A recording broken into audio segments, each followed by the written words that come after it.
And we're live. Welcome, ladies and gentlemen, to TechForge episode number 37. Oh no. Yes, we are back after a week off. We ran into some technical difficulties and a little bit of burnout, but we're back. We're better than ever. Or, well, so most people say. I missed you guys so much. And we've got the quality tech news that you crave. No, we don't. I mean, that's just your opinion, man. Bang. So we do have an amalgam of tech news from the past couple of weeks. We'll try to keep it short and sweet because we have a slightly longer than normal hardware section this week that we want to get to because there are some really awesome deals out there that you can let you build a quality PC balanced for gaming and streaming for less than $700. Yay. So let's hop straight into the tech news then. Our first one comes from Motherboard. ASUS confirms it was used to install backdoors on its customers' computers. So apparently, this was originally done as some investigative reporting by Motherboard that was picked up by pretty much all the tech outlets out there, where ASUS revealed that their ASUS Live Update software, which is the built-in software update tool that you get that's pre-installed on ASUS devices, had been targeted by what they called Advanced Persistent Threat, or APT, attacks. This is an InfoSec term for government hackers or very rarely highly organized criminal groups. They believe that what happened was that a small number of devices were implanted with malicious code on their live update servers to target a very small and very specific user group. ASUS customer service has been reaching out to the affected users and providing assistance to ensure that the security risks are removed. And so the malware was found originally by Kaspersky Labs, which dubbed it Shadowhammer, and was detected in over 57,000 computers. However, they generally believe that there were many, many more devices affected because, again, ASUS Live Update is pre-installed on all ASUS PCs. True. And so they believe that the software backdoor had been pushed to Windows machines for at least 5 months in 2018 and was discovered by Kaspersky Labs in January of 2019. It's not only ASUS laptops and desktops either. You know, that's also ASUS motherboards. And potentially other devices. I don't know. Exactly. Basically anything that used the live update software to update its software or firmware could potentially be affected. So if you have an ASUS motherboard, you might want to check with the company to make sure that you are not in the list of affected products. Ooh, that's pretty bad, man. Yeah, it's definitely not a good thing when the software that you're supposed to be trusting to make sure that your stuff is up to date is actually installing persistent malware threats for you. Well, I think the majority of enthusiasts out there probably manually update their own drivers anyway. But, probably so. I mean, there's still a lot of gamers out there, you know, you eventually land on a machine and you're like, you know what? I'm lazy. Yeah, I don't want to update it manually. So, yeah. I mean, there is that factor of, well, why should I bother doing it by hand when this tool's supposed to do it for me? Right. Yep. Well, so shame on you, ASUS, but I have a feeling this will not be the last time we see something like this happen. No, it opens the door for other stuff. All right, and this next one comes from Rock Paper Shotgun. Nvidia's list of official G-Sync compatible monitors grows to 17. That seems like a big deal until you remember the original list was 15. Yep. So they did add 2 new monitors to the list. And both of them are ASUS monitors. The 25-inch 1920 by 1080p VG258 and the 27-inch 1920 by 1080p VG278QR. Both of these are AMD FreeSync screens that can use the watered-down version of Nvidia's GSync. I think Go ahead. VG278Q. Kind of curious to see what the prices on these are. The VG278Q, that's the one that I found, and that one originally was $329.99. It's on sale on Newegg for $299.99, which is still, to me, a little overpriced. And the VG258, that is currently on sale for $189.19 on Amazon. Not horrible. Yeah. The ASUS VG278QR is, let's see, on B&H Photo is $295.99. Same thing on Amazon, $299.99 on Newegg. Yeah, that's probably 150 more than I'd be willing to spend on a 1080p panel. Yeah, I mean, it's 1080p. It's still, to me, overpriced for 1080p. I don't care if it's 144 hertz. It's probably like the 144 hertz premium, but it's a FreeSync with compatible G-Sync. I mean, it's still, in my opinion, like I said, overpriced. Yeah. And at $299.99, you can get 1440p 144 hertz monitors for around $350 to $400. Yeah. Yeah, I'd rather spend the extra money and just get the 1440p. Yeah. Exactly. Or get a 1440p that's not 144 hertz. Like 100 hertz would be fine. Yeah. So even 75 hertz. Right. 75 is beautiful. And the one that I was looking at that I emailed myself about, the you email yourself, Hunter? Yeah. I do that too. The what was it? Oh yeah, the VG278Q non-R. I don't know what the R is for. Because they're both pretty much the same specs.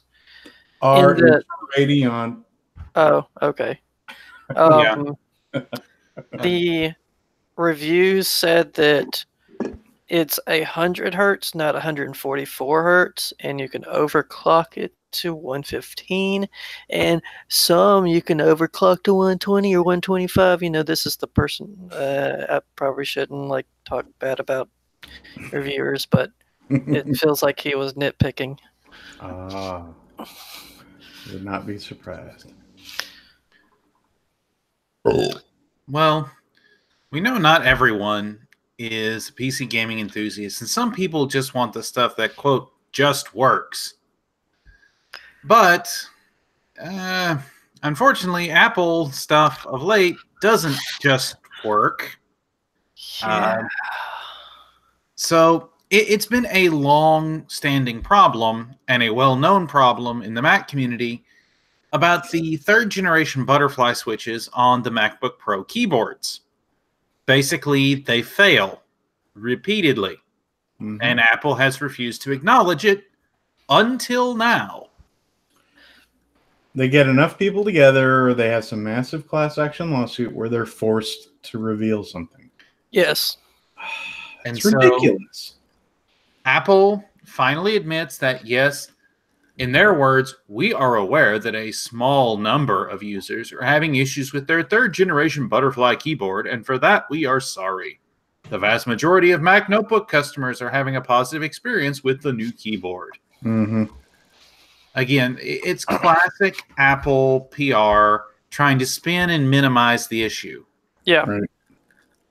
There's not a problem with the iPhone 4. You're just holding it wrong. Oh, yeah. The iPhone That was 6 doesn't hilarious. bend. You're just not using it appropriately and should be using it in a case. So you remember a couple of years back when those Priuses were like flying off highways because the accelerator pedals were getting stuck? Right. They were melting. They were doing crazy stuff and melting brake pads. I don't remember. It was just silly, ridiculous stuff. Right, Well, because there was a fault with the regenerative brakes. yeah. Well, they were transparent about that problem and they handled it. What company sells like tons and tons of Camrys and Corollas?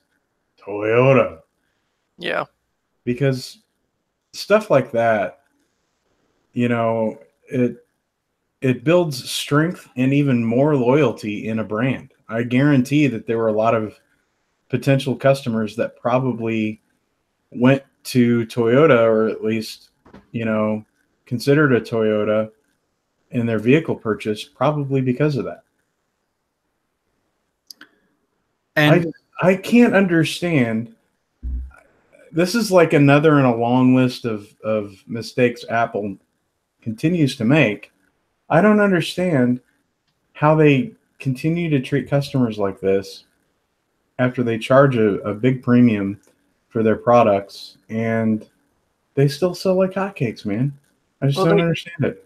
I don't either, because the recent news about one of their non-existent services, basically, I learned about from a Genius Bar? well, no, I mean, not besides that.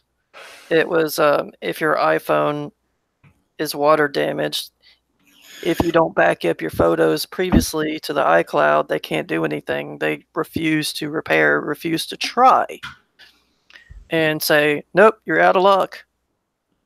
That's a horrible practice. Yeah. And people still love Apple. I have friends who love Apple. I mean, I understand why they love Apple. It just works. No, I open it up and it does stuff. It's the stigma of the brand. I mean, if you go over on Louis Rossman's channel for 5 minutes, you'll find a ton of just nightmare stories. Yeah. You know? Oh, yeah. And this is just stuff that people tell him. You know? Like, they send him their... I mean, there's been at least 2 news channels that have talked to him. At least one that I know of, ABC, I think it was. Yeah. Talked to him about, I took this iPad to the Genius Bar, and because the backlight wouldn't come on or the computer wouldn't come on, Right. and they said I'd have to basically buy a new computer, and then Lewis looks at it and is like, "Oh yeah, it's just a bent pen, and hey, I fixed it. I'm not going to charge you." Like, but wait, why are they going to charge me $700 to repair it, or I buy a new computer versus what you just did? Yeah, I remember that pretty well. That was an LCD display cable is what it was that is faulty on some of those MacBook models. And, you know, in some cases, he'll charge $10 or $20, or he won't even charge it if it's a quick fix. Like, you know, and it takes him 10 minutes. You know, he takes it apart, and he's so skilled at it, it takes him a few minutes. You know, he digs into it, and he's like, yeah, it's just blah. It's just really, without the only thing else I'm going to say, without turning this into a Apple rant, it can easily happen. Apple products supposedly just work, like Nvidia just works. No. And there's nothing else you can't. You're not able. You're not supposed to. You're actually prevented from repairing and troubleshooting your own product because it's not your product. It's still Apple's product. You just basically license it from them. Whereas a non-Apple computer, you can mod it, you can build it yourself, you can change it, you can fix it yourself, but usually with Google or YouTube or knowledgeable people. Back down, flip it, and reverse it. I mean, fix it yourself. And right, that's all I'm gonna. And there's a lot more I could say, but I'm just gonna leave it at that because I don't want this to turn into a I hate Apple video. So there is one other thing I wanted to point out about the original story, and it's the hilarious thing that caused Apple to make the apology, and it was when Joanna Stern from the Wall Street Journal typed out an article on her MacBook Pro that had the E and the R keys both broken. And so she typed out the entire article without E's or R's and then had that published because she could not type E's or R's on her MacBook. Now that is creative. My hat's off to her, man. That's really creative. Yeah. And I guess it got a lot of buzz, huh? It did get a lot of buzz. And Apple, this was Apple's response, basically, oh, we know a few people are having problems, but most of our customers are satisfied. But, I mean, since 2015, when they switched to this new butterfly design from the old scissor switches, this has been a continuous problem. I have a 2011 MacBook that I have because I was at the time doing some consulting work with a all Mac software development shop. And so I needed a MacBook to work with them. And it's a 2011 MacBook, which the 2011 MacBooks have their own problems. Namely, they like to burn themselves up because their heating or their cooling solution is insufficient. But that's another discussion altogether. The point being, MacBooks at one time used to be, if mediocre performance for the money, at least solid. And of late, it seems like Apple has lost its way. That it started to cut corners and make decisions that wind up with a less viable product. Oh my gosh. They've been cutting corners for 2 decades on a lot of their products. And let's not forget they did get sued. They've been sued several times over the last 15 years. Yeah. Big class action lawsuits, man. Oh, yeah. Well, I'm talking about in the mid-2000s. I remember the G5 Macs, the cheese graters. Oh, yeah. Those things were built well. Those things were built like tanks. Those cases are still, well, those cases are being repurposed into gamer sleeper builds. I've seen a couple. It is such a sturdy design. Yeah. And it was somewhere around 2005, 2006 or so that we saw this slow degradation begin to take place. And so, I mean, Apple, just get your stuff together. That's not going to happen. No. It sounds like entropy, I guess. It's an interesting the law of diminishing returns. Perhaps, but it just seems like, say what you will about Steve Jobs, and there's a lot to say about Steve Jobs. He was always pushing for innovation. Yeah. The one thing I can say about him with confidence, beyond the fact that he was a brilliant man, not a nice man, was that he created markets. That's the one thing I will say about him. He created markets. Mm-hmm. Thank you, Steve Jobs. Mm-hmm. That's the only nice thing I'm going to say about that guy. Fair enough. Let's move on. All right, next one's from Tech Power Up, and this is from Fantex. Fantex announces Universal Fan Controller PH-PW Hub 02. Oh. So, this is a new universal fan controller designed to control all the fans in your case from a single device. Of course, we've seen the rise of these over the years in cases. I remember one of the very first cases I had that had an integrated fan controller was a Fantex case, and I actually still have that case. It's the Fantex Enthoo Pro. It's currently got a X79 build in it, if I remember right, with a Core i7-3820. I wonder if this has a magnetic back to it. They don't mention that, but... So you can connect up to 8 fans. And it will control both 3-pin and 4-pin fans. Which is nice, because some fans are only 3-pin. And so, apparently includes an input cable to where you can sync it with your motherboard if they're RGB.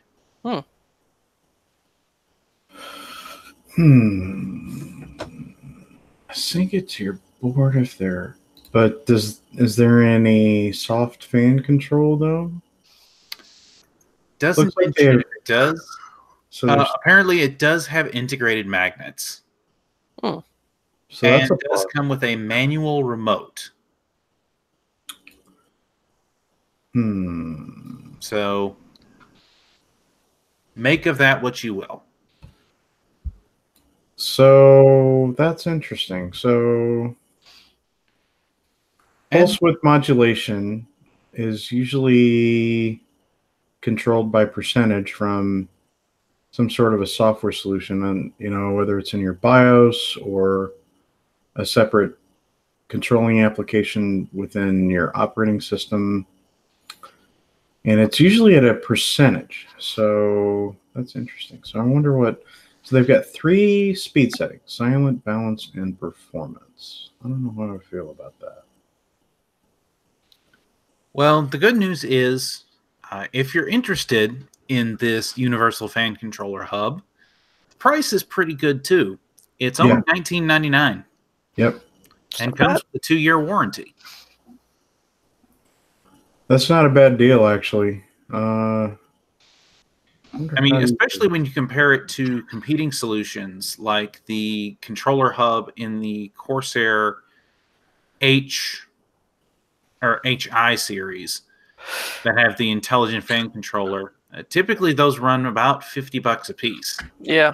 Yeah, which those are good products, but they're very pricey. NZXT has something for their ecosystem. Thermaltake has theirs. Yeah, the NZXT is like $30. I've seen that some time ago. Link or something? Corsair does Corsair Link. Oh, okay. NZXT, it's a different name. The Hue? Yeah, the Hue. Yeah. Which, I mean, their solution is all right. I've used it before in one of the eye cases that I had to sell. It's not bad. It does allow you to have a lot of control over your system. So yeah, I've used the cam monitoring software that they built in for that, and cam is pretty good. It's a little heavy as for a control program, but the integration is pretty good. Which you can use that to control Kraken. Yep. All the RGB features on the Kraken, as well as the pump and fan speeds and stuff, and you can set up your own curves and stuff. It's nice. Can you use cam software if you don't have the motherboard? Yeah. Okay. Yeah. Well, if you have, so say if you have a Kraken, for example. Yeah. You can use cam to. Yeah, they offer cam to allow you to control the cracking, basically. Okay. Everything from the RGB to the fan spin speed to basically everything about it. The pump even. Yeah, nice. Control the pump. So that's some fun thing to do at some point.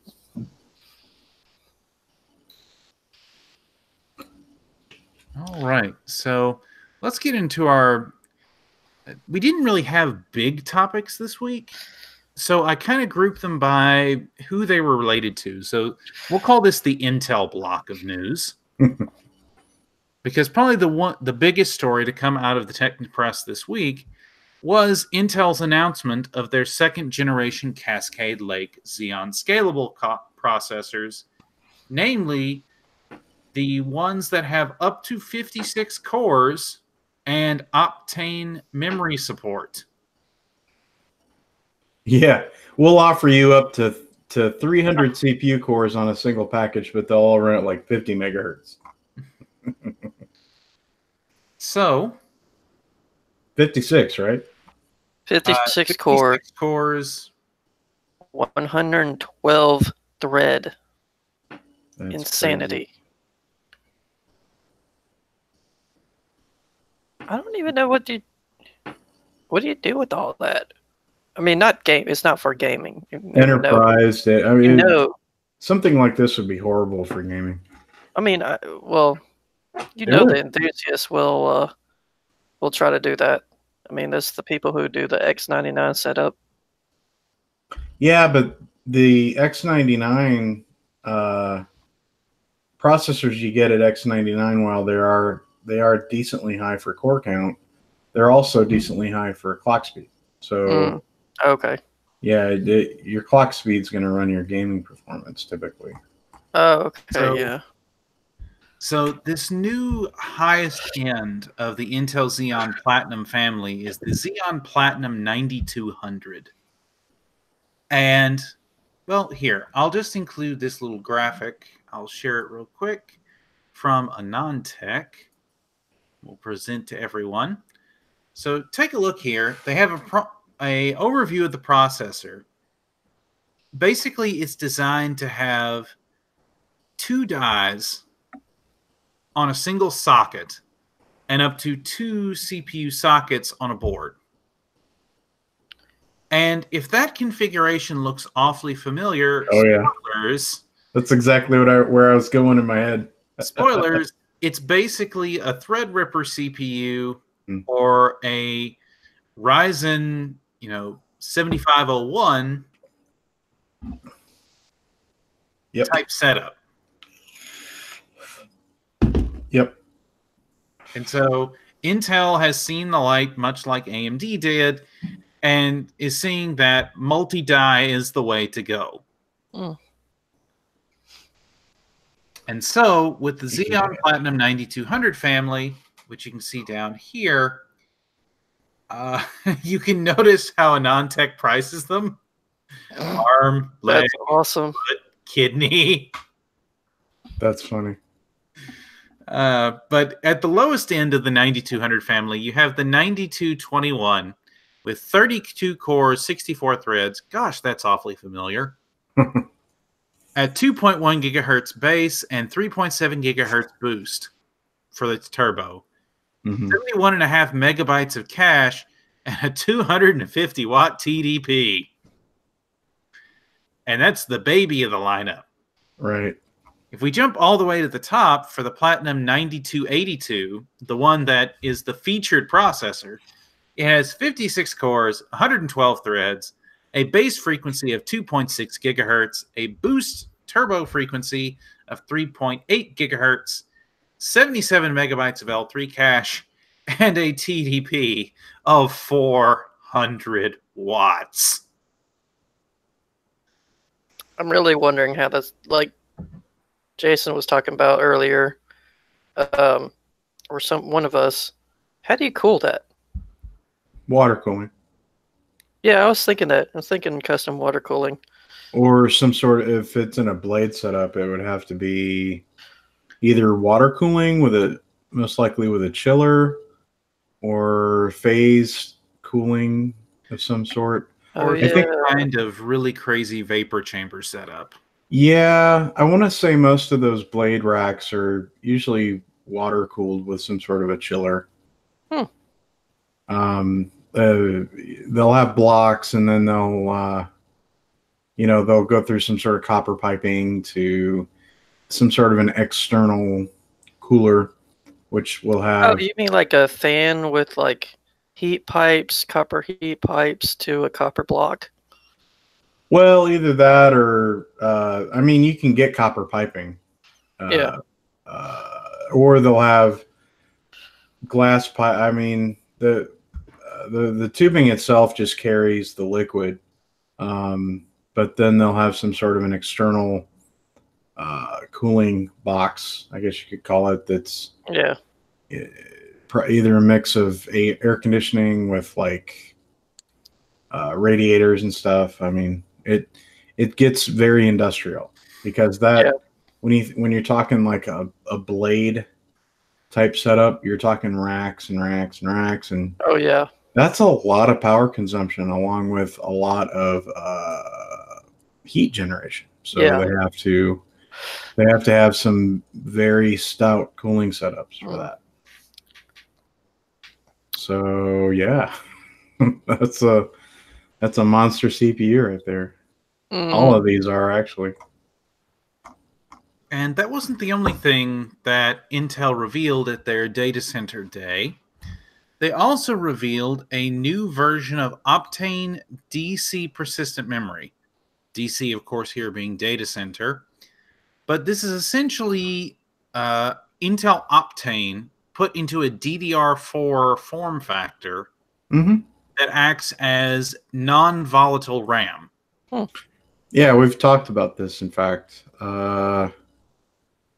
It's a very cool idea. It's like combining. It's like if RAM and solid state memory had a baby, that's what it would be. Pretty much. It's a really cool idea, actually. And the thing is, Intel is saying that with the new Cascade Lake AP series, you can add up to 3 terabytes of this Optane. They're calling it DCPMM for Optane Data Center Persistent Memory Module. It's not going to give you, so it's going to have very specific use cases. You're not going to have the same bandwidth and performance that you would have out of RAM, but it gives you probably NVMe or faster than that throughput for solid state memory. And the nice thing about it is you could turn the box off and then walk away, turn it back on, and there's your work. Yep. It's instantly available. Without any silly hibernate. Yeah. Or having to rely on weird CPU states. So there could be some interesting data center use cases there where there's a lot of power savings. Where it turns off after the job's done and then it turns back on. It's almost like a wake on land situation and then it works. It does work again and then it turns off again. It's really, really cool. If they could get performance up right around RAM speed, that's insane. But it's a very creative technology. It's kind of cool. It's not often you see something like that come along. There's going to be use cases out there for this stuff that we've not even thought about. So they're kind of creating their own market here. And they're not copying AMD again. Yeah. Well, obviously, while that's exciting for the data center and the enterprise space, for the consumer, that's a little bit less so. Thankfully, if we can trust this leak from Gigabyte, which was unintentional, Gigabyte accidentally lists new 9th gen core CPUs with new R0 stepping. So these are still 9th gen CPUs on the 14 nanometer process, but they come with a new, supposedly faster stepping. Binned. the current stepping on the processors is the P0 stepping ID. And apparently the 9900K and 9900KF will be transitioning to the new R0 stepping. Okay. As well as several unannounced models that Gigabyte apparently leaked in this particular leak on their website. Oh, so they've got a 9900T low power variant, huh? Mm-hmm. Okay. Then a non-K9900, which I don't even know if that's out. Well, I trust 65 watt TDP, but well, the key thing is that we don't know what the difference between the P0 and the R0 steppings are just yet because, well, Intel doesn't like to talk about unreleased products except when they do. right. Okay, so they've got 6 core on up to 8 core variants of the R0. Typically, though, what they will do is when the R0 stepping begins filtering into the sales channel, they will release a specification update document that will tell us more. But until then, we only have this information from Gigabyte themselves from an accidental leak on their support page. Interesting. So, kind of new Intel processors on the way for consumers. Unlikely to have much effect on day-to-day operations, but hey, who knows? Kind of new. Dude, there's Skylake 8 cores. Come on. You could definitely make that argument. Here's a newish. Yeah, it's kind of new. We've had it for a couple of years, but it's kind of new. And I'm not hating on Intel. I like Intel stuff. They're just overpriced. That's fair. And this last one, Intel receives injunction from or against former employee who joined Micron. Now, it wasn't that long ago that Intel and Micron had a pretty decent business relationship that unfortunately in the last several years has broken down. And in fact, Micron and Intel have parted ways. Oh. But in particular, Intel feared that one of their employees, a Doyle Rivers, could share information about their 3D Crosspoint and Optane technologies with the new employer, or with his new employer, Micron. Which is a little odd considering that Intel supposedly worked with Micron to develop 3D Crosspoint. But that's neither here nor there. Apparently, there were certain proprietary things that he wasn't supposed to make known. So, basically, they got a court order that Doyle Rivers would have to return any confidential data in his possession, and any information or any data that contained Intel confidential information would have to be returned. Basically, Rivers' lawyers said, okay, yes, we can do that because there's nothing for us to return. Interesting. So the drama continues. And so they've gotten that injunction. And the lawsuit from Intel was originally filed in November. It's just now actually getting to court, though. And basically, it is a he said, she said between an employee and the company. So there's your tech industry, tech giant drama for the day. As the world turns, these are the days of our what? All right, and that completes our Intel block of news. And so next we've got a few pieces of AMD news.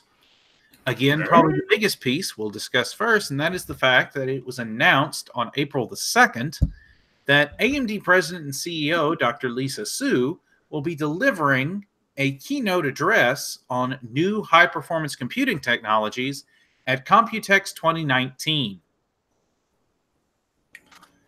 Which has been leaked over and over and over and over and over again. And this is just the official confirmation. Of course, we don't know for sure what's going to be discussed, but it's pretty much an open secret at this point that it's going to be about Navi and Ryzen 3000. And new chipsets. And new chipsets for motherboards. Yeah. That's cool, man. And I'm looking forward to it. What's that? And also the history of how they got to that point. Oh, yeah. That's going to be the beginning. And then you almost want to like part. Well, what you do is you start watching the live feed, right? And then you put it on mute and you pause it, and then you come back like an hour later, and then you just fast forward. Yeah. And it's like, oh, there it is. It's immediately there right at my fingertips. Mm-hmm. Yeah.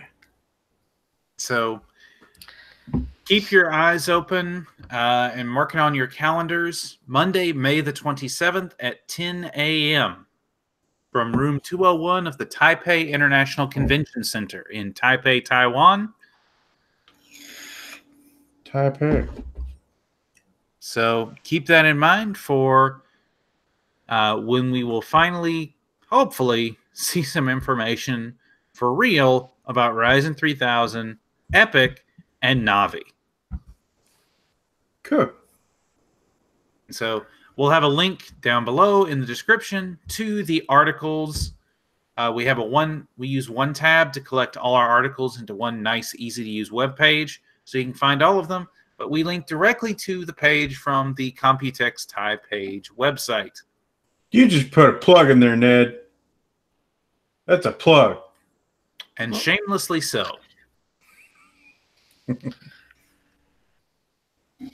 so, next, this one comes from WCCF Tech. This is marked as a rumor, so take it for what that is worth. Navi 20 GPU allegedly supports ray tracing and enhanced Graphics Core Next graphics architecture, may end up being much faster than RTX 2080 Ti. And so we're not gonna see faster than 2080 Ti this summer. We're not gonna see it this year. We'll see it in 2019. That's when they'll release the high performance variant of Navi. You mean 2020? Or 20, yeah, 20, yeah. Hadur? 2020, I meant. Yes, it's 2019 now. Yeah. I know. Good. I know.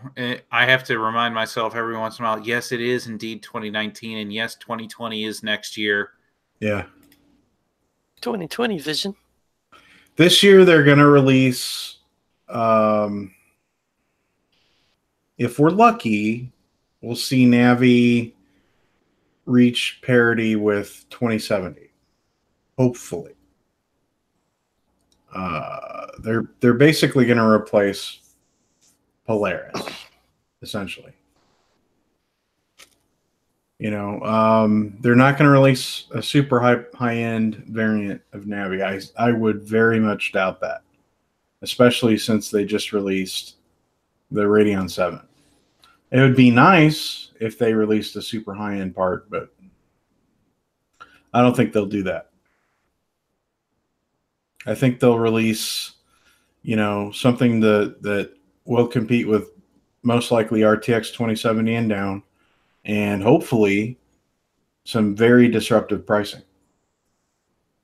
So, yeah, I think that's going to be the key for anything AMD produces going forward. Is Nvidia has released a slate of products all across the stack.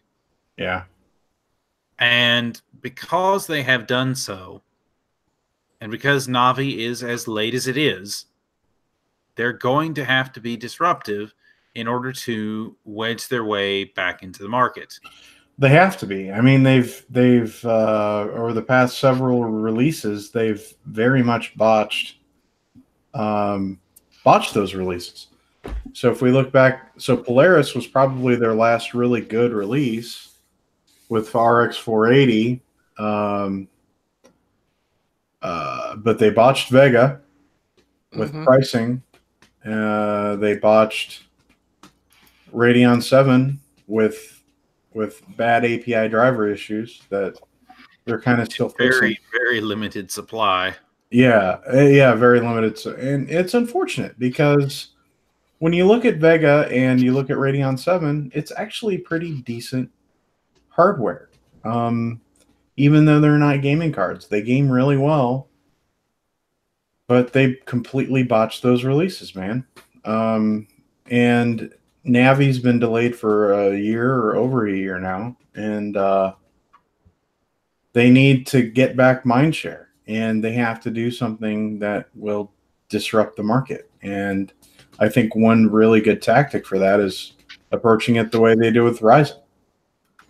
You know, Ryzen came out when Intel just kept feeding us quad core after quad core, and they came out with 6 and 8 core CPUs that were very close in performance per clock and were the same cores at half the price. You know, I want to say at the time when Ryzen 7 1800X came out,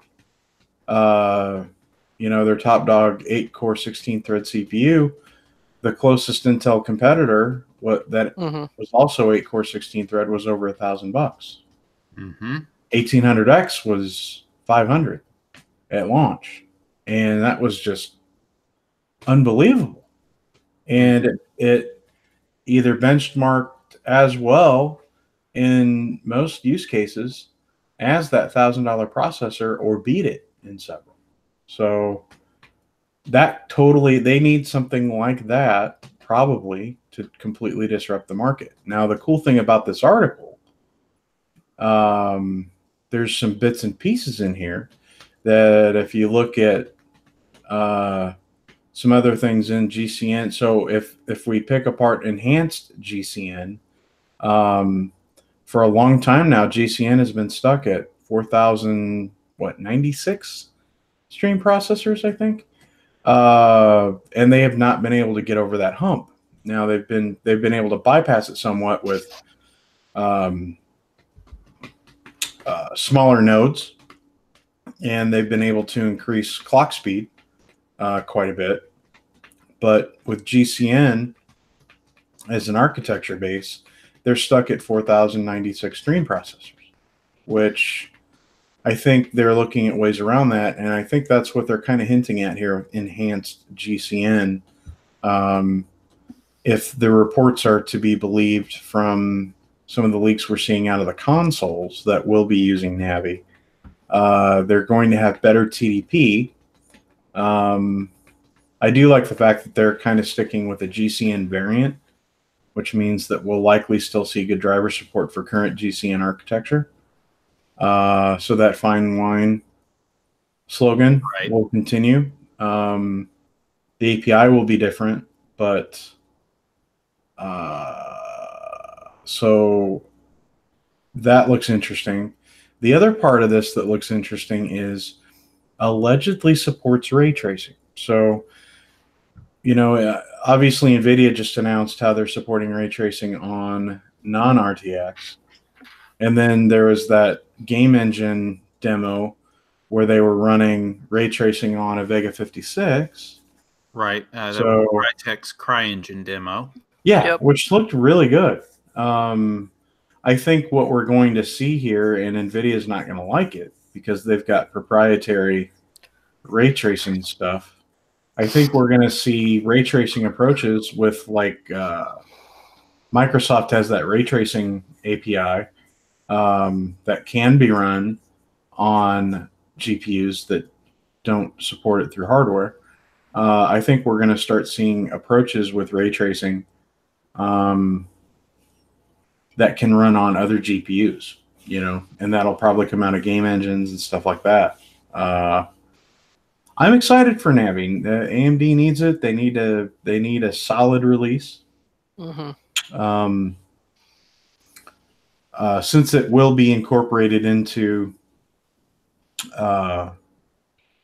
consoles, I think it will be solid. I think it'll be fast. It'll be small. It'll be cheap to make, and very power friendly. So they need to hit it because people are forgetting about AMD when it comes into the graphics sector. Well,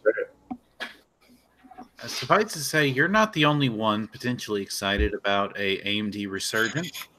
This last article comes from DigiTimes, and it's simply titled AMD to see sales increase sharply in second half of 2019. I saw a few of these headlines. What is this article all about? Basically, the thesis is a ramp up in CPU and GPU shipments for notebooks, motherboards, and servers will buoy significantly AMD sales performance in the second half of 2019, according to sources at PC makers. So to kind of complement this article, I read a few today about how ASUS has been surprised at how many Ryzen-based laptops they've been selling. And honestly, that's largely due to Intel's mess up with their supply chain. Since Intel has not been able to keep up with demand and their pricing has been increasing, that's forced manufacturers to find alternative solutions. One of those being AMD. AMD has not really had a supply issue, and their Ryzen CPUs are selling like hotcakes for good reason. And now that they're basically delivering on a redesign and a much smaller node, this year is, looking to be a very good sales year for AMD product. Now, I don't know about their graphics division, but they're coming off of very solid releases for Ryzen, in their last two generations. So this is looking to be very, very good from a CPU and chipset perspective. And, one of the articles that almost made the cut, but I decided for length's sake to remove it, was talking about how ASUS is releasing in the very near future an update to its FX 505 with a Ryzen 7 3750H and a GTX 1660 in a laptop. Oh, yeah.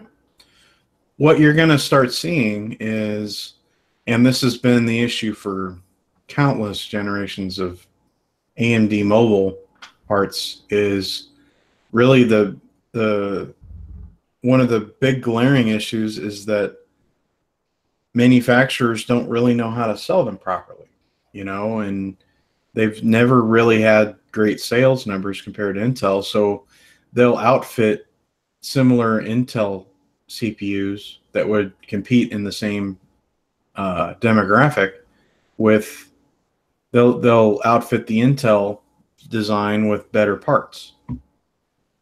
And what we're going to start seeing is we'll start seeing some very well-equipped AMD-based laptops now, at least in the near term. Yeah, that was one of the big deals with the first generation mobile Ryzen parts. Was in particular, I saw several reviews point this out. You had OEMs like HP and Dell releasing Ryzen 5 2500U and Ryzen 7 2700Us with single channel RAM. Yeah. And that's a big no-no on Ryzen. Yeah, it's a big no-no. But if they start selling really well, they'll outfit them better. You'll get dual channel RAM. You'll get high-speed dual channel RAM. You'll get more SSDs. You'll get better graphics cards in them. You'll get bigger batteries, better motherboard chipsets. You'll get more of the performance-oriented laptops. You know what I mean? You'll get thin and lights. You'll get Chromebooks. You'll get a lot of other products based off of these mobile solutions that AMD can provide that we typically don't see. You know, it's definitely good, and it's been a long time coming. I'm very excited to see this stuff, honestly. Hunter, you have anything you'd like to add? No, I'm just looking forward to seeing the benchmarks and seeing the performance and just basically everything that Jason said. I'm also still looking forward to the APUs and seeing if they are performance-wise better than the 2400G. I believe that the 3600G, like I keep saying, is going to be like the rumored GPU part is going to be on the level of a RX 570, either 4 gig or 8 gig, which is really interesting.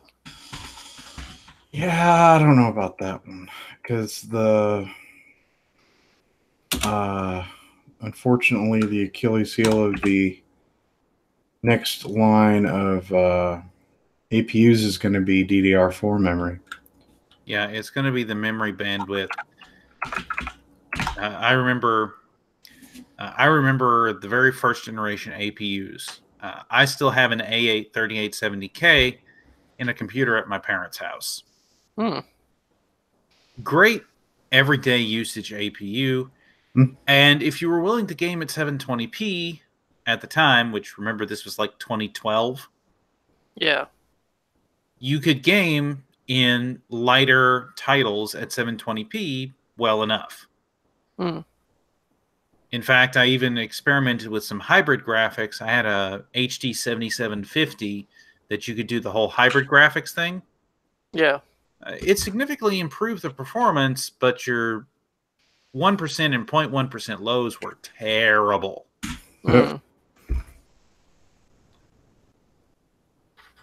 Yeah, and I've been seeing,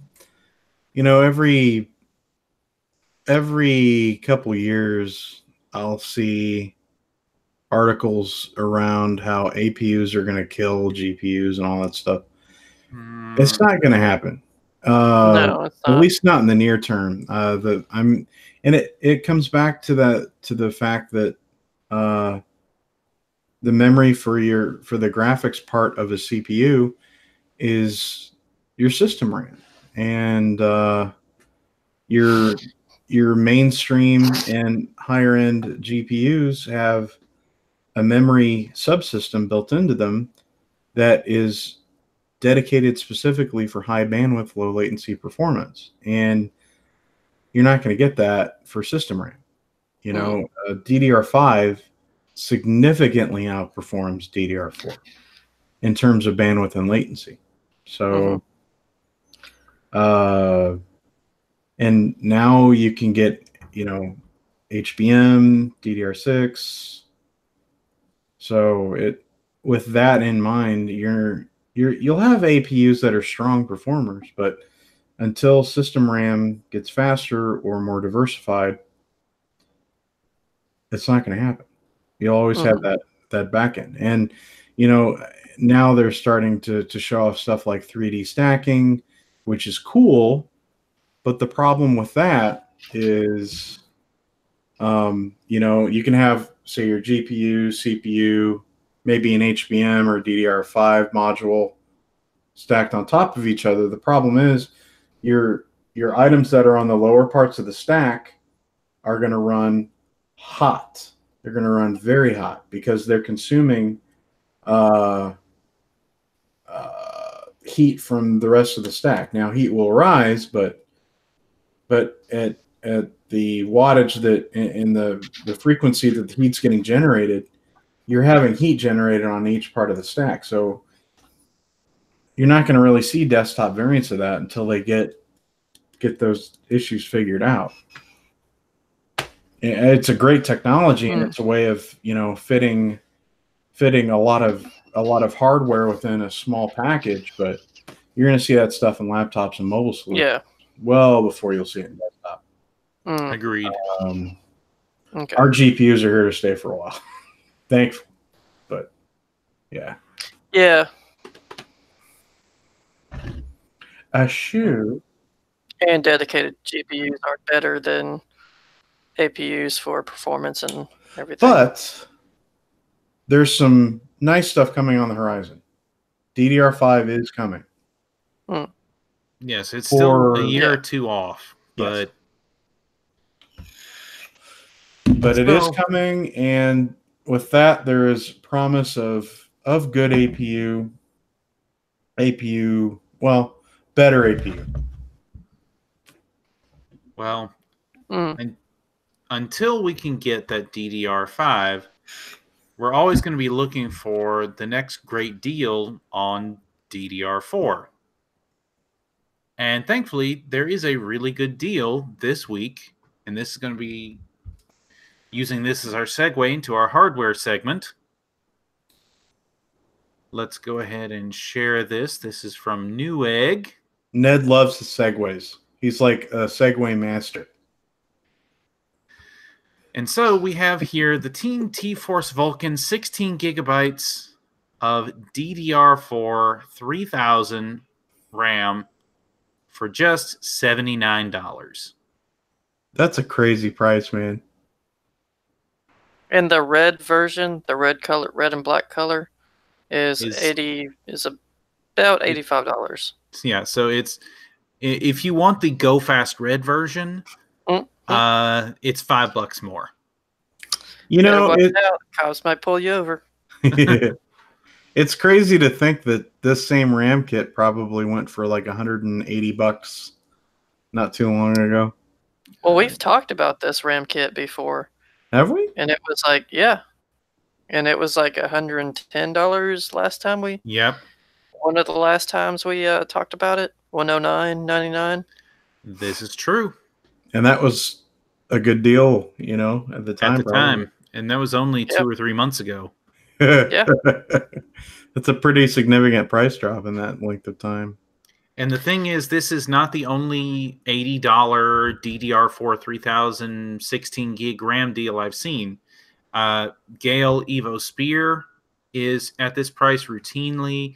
I've seen Patriot Viper at this price routinely. Some of the higher end brands like your Corsairs and your Corsair, your ADATA, some of the others, they're still kind of running a little bit higher, closer to $100, but you can now get DDR4 3000 and sometimes even 3200 RAM, 16 gigabytes for under $100. That's crazy, man. Yep, the Corsair Vengeance is $90, and that's what I have in my system. And remember, Vengeance is technically the low-end RAM from Corsair. Yeah. Wow. And it's also the low profile. That's LPX, right. Low profile.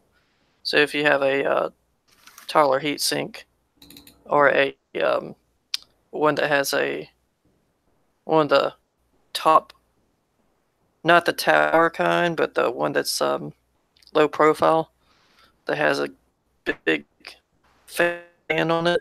Mm-hmm. That covers the RAM. It's good to have low profile RAM. And these Vulcan DIMMs, by the way, are fairly low profile. They're not like LPX low profile, but they don't have big, huge, flashy heat sinks. Yeah. You can tell from this shot right here, there's not a huge amount over the top of they're not very tall heat sinks.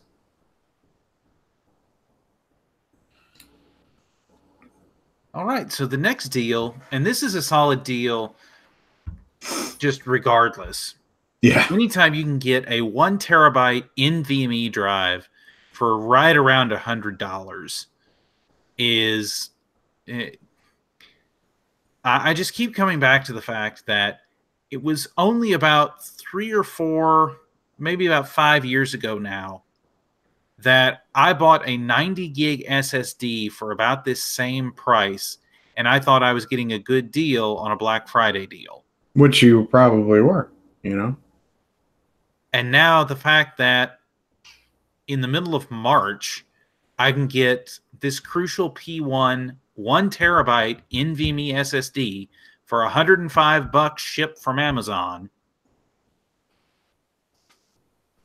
And it has 2,000 megabyte per second reads and 1,700 megabytes per second writes. That's pretty good. For a budget NVMe drive, that's excellent. Yeah. Well, and you know, honestly, I don't really think this is going to be the last that we'll see these kinds of deals, because there's not many, but there are other SSDs probably within this performance bracket which are going for similar prices. So it's definitely awesome sauce to see, you know.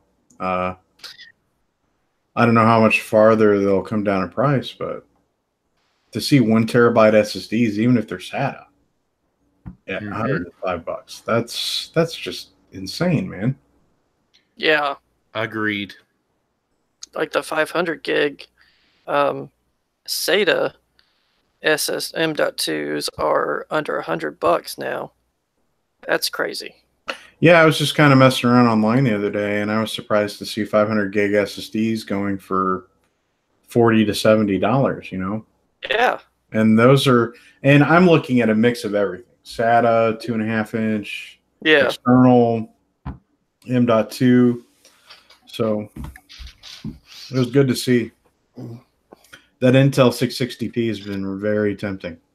Yes, that's the one drive that I would put against this one for value per dollar.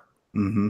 The 660p is not quite as fast, but it comes with that Intel memory, which is considered some of the, or the Intel NAND flash, which is considered some of the best in the industry. Mm-hmm. Well, you're backed by a really solid fab process, you know. So. Yep. And if you get one of these, you're going to need a motherboard to put it on. So this is a good deal. It doesn't have a whole lot of time left when you see this going up the day it uploads. But the Gigabyte B450 Aorus M is the micro ATX version of the B450 Aorus Pro. And basically, this is a very solid budget B450 motherboard. It has 4 DIMM slots. It does support, as you can see right here, NVMe drives. Right here. That's where your NVMe mounts. It has a good selection of rear I/O. Yep, it's a solid board. And it's only $75. And that's a NVMe heatsink, which is good that it has a heatsink built onto the board for you to put on the M.2, because other boards, like the one I have, the Mortar, doesn't have a heatsink on it, included heatsink. I'd have to buy one separate if the NVMe gets too hot. Well, and currently isn't. I mean, it's a nice to have. Gigabyte's been doing this for, I don't know if they did it on the 300 series chipsets, but I know that with a lot of the 400 series stuff, they're doing it. It's a nice to have, but you can honestly buy good looking M.2 heatsinks out there for like $10. I know EK Water Blocks has one for 10 to 15 somewhere in there, and it looks really good. So yeah, I mean, it's a good board. And so if you're going to get that motherboard and that RAM and that SSD, you're going to need a processor. Now, normally I would be one to advocate getting the Ryzen 5 2600 instead of the 2600X, because it's about $25 to $30 cheaper right now. But Normally, the Ryzen 5 2600X retails for $249.99, right around $250. Right now, it is on sale for $199.99, meaning it's $50 off right now. Meaning the difference between the 2600 and the 2600X is only about $25. Which it does come with a more stout cooler than the 2600. And if you're not willing to overclock, the auto boosting stuff on this thing is pretty much going to push the processor to its limits anyway. So the chances are you get a 2600, say you even get a good one, you're probably not going to be able to overclock it past what this is boosting to anyway. Yeah, and notice 4.2 gigahertz max boost with the Wraith Spire cooler. That is the big difference between the 2600 and the 2600X. 2600X comes with the Wraith Spire, whereas the 2600 comes with the Wraith Stealth. And these, the 2600X is a very solid gaming CPU, or all around, because you've got 12 threads to fall back on. I've seen countless benchmarks online where the 2600X is either at parity with the i5 part or better. So, yeah. So yeah, you really, I mean, this is one of the best values probably in the last decade. You know, the Ryzen 5 6-core parts, either the X or the non-X's, man. Unbelievable values. And yes, Ryzen 3000 is just around the corner. If you can afford to wait, then yeah, do that. But if you want to build a system right now, the Ryzen 5 2600X, you can't really go wrong with it. No, you throw a decent video card, some RAM, and an SSD. This thing could last you 3 years easy. You know, you're going to get super solid performance all the way around. Good gaming, good overall. Whatever use case or workload you put on it, it's going to perform really well. Speaking of having a graphics card, we have one final deal this week. For a graphics card, this is from Newegg. Now, at first, this doesn't seem like that great a deal. It's a PowerColor Red Devil RX 580. It is the 8 gig variant. $189.99 is not a bad price for an RX 580, but it's nothing special. But there is a promo code for this GPU that gets you an additional $20 off, so that you can purchase it for $169.99. And it still comes with the 2 bundled free games from AMD, meaning you get to choose your choice of 2 of The Division 2, Resident Evil 2, or Devil May Cry 5.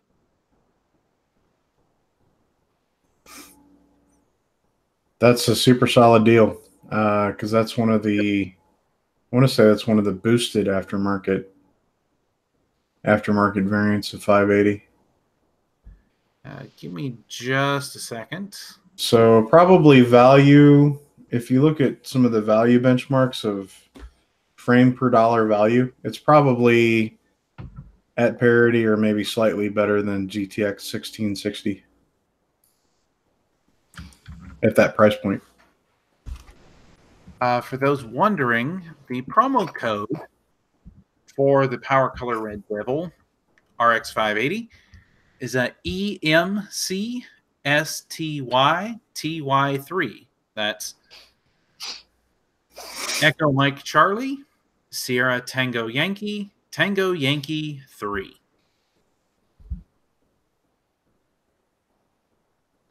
Of course, that is an email promo code, so it will ask you to enter your email address and subscribe to their promo emails in order to be able to use it. But for $20, I think it's worth it. Mm-hmm. And with that, we have reached the end of our show notes for this week. And so it is with heavy hearts that we must bid you adieu. Adieu. That's a fun word to say. Do you have anything else you'd like to add? No. Hi, Hunter. How are you, Hunter? Would be better if I got more sleep. Sleep? What's sleep? Yep. You don't need sleep. It's Thursday night. Weekend's almost here. I just need a test. Well, if you enjoyed the content you've seen here, of course, you can always check out our YouTube channel to find the TechForge playlist, where you can see past episodes of TechForge. You can also find other great gaming content here on the CrossForge Gaming channel. You can check down in the description below for links to all the articles we've mentioned, as well as links to all of our social media, including Facebook, Twitter, and our Discord community group, where you can come interact with us whenever you see fit. Discord. Yep. I'm currently playing the Division 2, and it's really fun. So, hey, if you're interested in Division 2, go hit up Hunter. I've been Dynamo Ned. This has been TechForge. And remember, when life has you down, Jesus loves you, and forge on.